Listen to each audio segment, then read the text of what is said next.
Hello po mga Lodi, magandang araw po sa ating lahat.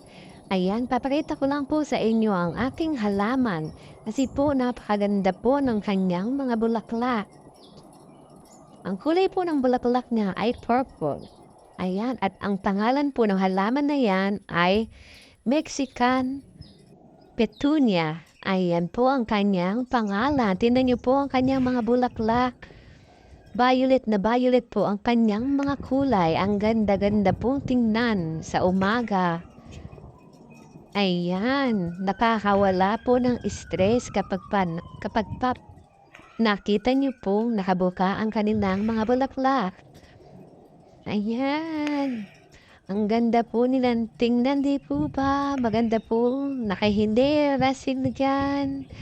Ang ganda-gandang pagmasdan ng ating bulaklak.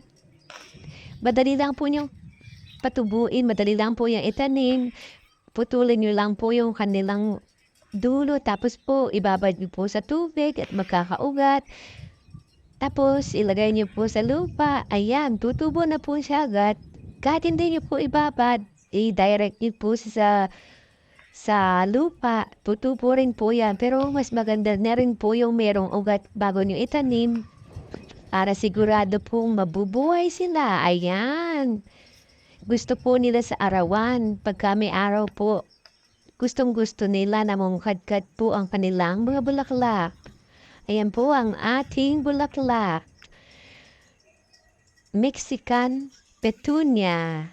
Ang ganda-ganda. Meron po yung buto sa pinakabulaklak. Pagka po natuyo yan, matutuyo po yung bulaklak. Meron pong buto doon, maliliit. Ayan, ang ganda po, di po ba?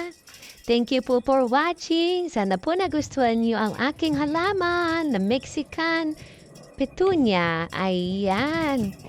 Thank you po for watching mga guys, mga Lodi, mga idol. Thank you for watching. God bless us all. Follow for more. Bye!